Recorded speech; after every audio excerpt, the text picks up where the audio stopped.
بسم الله الرحمن الرحيم. يا أيها المزمل قم الليل إلا قليلا نصفه أو انقص منه قليلا أو زد عليه ورتل القرآن ترتيلا إنا سنلقي عليك قولا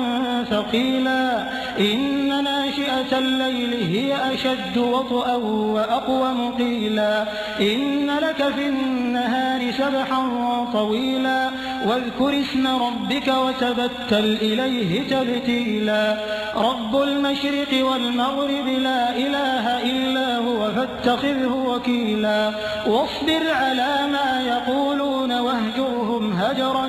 جميلا وذرني والمكذبين أولي النعمة ومهلهم قليلا إن لدينا أنكالا وجحيما وطعاما ذا غصة وعذابا أليما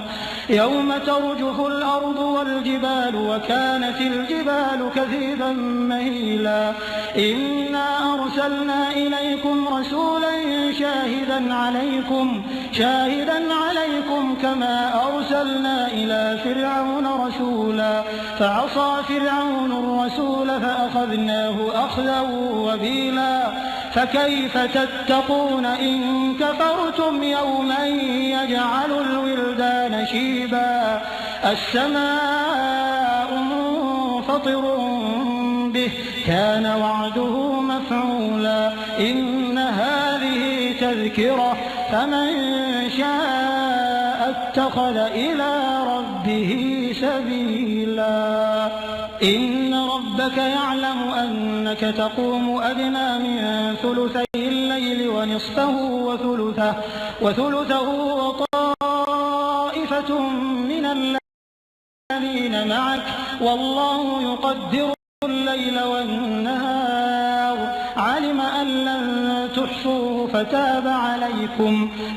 عليكم فاقرؤوا ما تيسر من القرآن علم أن سيكون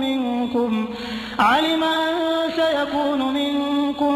مرضى وآخرون يضربون في الأرض يبتغون من فضل الله وآخرون يقاتلون في سبيل الله فاقرؤوا ما تيسر منه وأقيموا الصلاة وآتوا الزكاة وأقرضوا الله قرضا حسنا وما تقدموا لأنفسكم من خير تجدوه عند الله هو خيرا وأعظم أجرا